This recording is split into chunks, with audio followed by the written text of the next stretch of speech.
Hey, what's up guys, back here in the video for you today. So recently on this past Black Friday, I managed to pick up a B550 board on sale that I managed to pick up from Gigabyte. It's the AORUS Pro.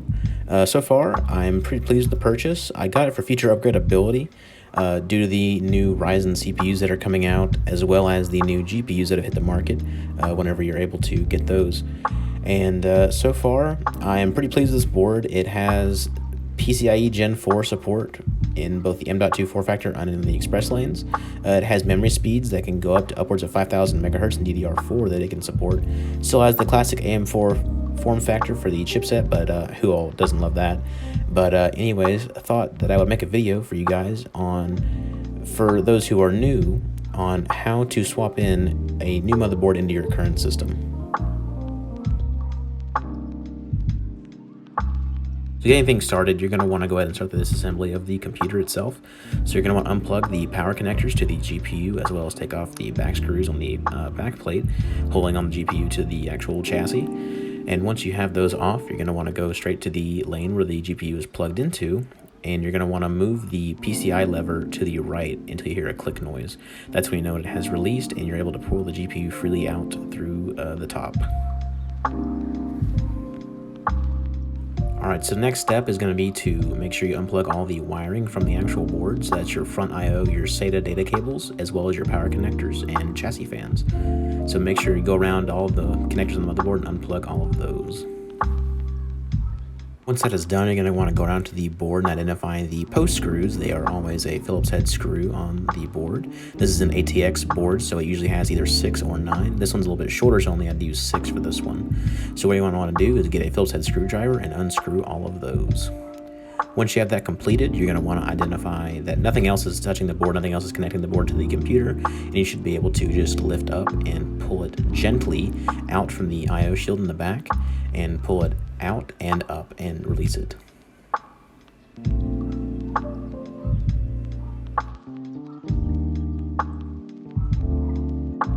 So next we have to go to taking out the RAMs. So above and below you'll see little clasps that hold the RAM in place. You're going to want to pop each of those open and lift the RAM straight up.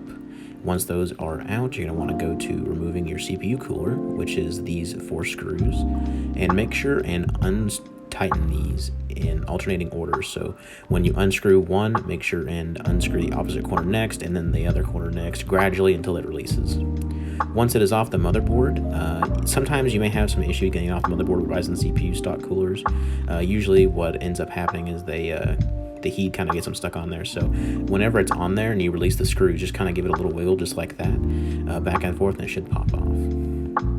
So once you have it off, you need to get this lever, pull it out and up to release the locking mechanism on the CPU, and then you should be free to grab the CPU and pull it out of the socket. After cleaning off our CPU with rubbing alcohol on both the cooler and the back of the CPU, time to install it in the new board. So it's the same process. Pull up the lever and align the triangles on the CPU. So on the top left corner there, you see we have a triangle on the socket there, and then there's another gold triangle on the actual CPU, one of the corners there. You can also align the lettering. The lettering should be facing the same direction as the right side there, the chunk of plastic that says AM4 socket. That's another way to tell. And just don't put any pressure on the CPU, just kind of give it a little wiggle in there and let gravity do the rest, and then you lock it in place. So now we have to go to our thermal paste. I'm using the TM30 thermal paste from Corsair, nothing too crazy. You're going to put a pea-sized dot in the middle of the back of the CPU, and then sandwich it with the cooler. Tightening the cooler in an alternating fashion.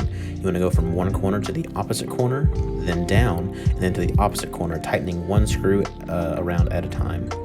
Once the cooler is on, you want to connect the cable there to the CPU fan header on your motherboard. It is right here on mine. And after you have that connected, you want to unclick your RAM locks, and you're going to want to put your RAM in. And you want to line up the little dash in the teeth there with the dash on the motherboard. It only goes in one way, so you can't screw it up. So now it's time to put it back in the case. So line the holes up with the posts in the case, and mine has an integrated I/O shield, so I don't have to worry about that. But once you get those post screws back in, you should be good to go. And this is a little piece for the front I/O that Gigabyte includes with the board that I've purchased, to where you just have to click the connectors in the back where the teeth are. They clasp into place, so you have one big plug that you just plug into the front I/O that only goes in one way, right there on the bottom right. So let's get all this plugged in.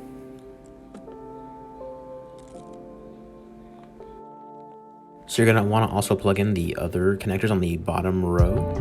So we have our USB, our 3.0, and our audio.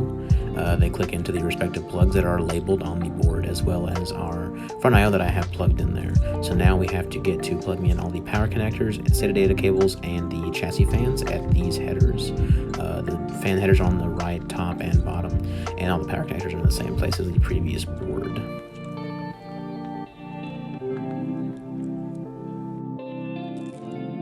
Once everything's plugged in the same place as it was in the old board, you want to try and do some cable management here. Not my best work, but with all the RGB, it's kind of hard. So once you have everything plugged in, do a double take, make sure everything's in the right place, everything's plugged in correctly and footed correctly. And now we're going to go back to putting in our GPU. This is our last step to completion here. So you're going to want to pull out the tab, same as the other motherboard, and you're going to want to slide the motherboard in and reconnect the power cables and re-put in the screws on the back bracket of the chassis. And once that is in, you are pretty much done, and you can plug up the system and see if it posts. If you have any problems going through the BIOS settings, changing your RAM speed is a good idea at the beginning, as well as making sure everything's running smoothly and everything's identifying correctly. But anyways, guys, that's pretty much it for this installation. Thank you so much. Tell me what you think down below, any suggestions you might think for in the future.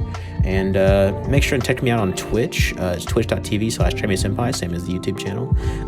Go around there, just chill. Have some fun and play games with some friends. Alright guys, thanks for watching, and I'll see you in the next one.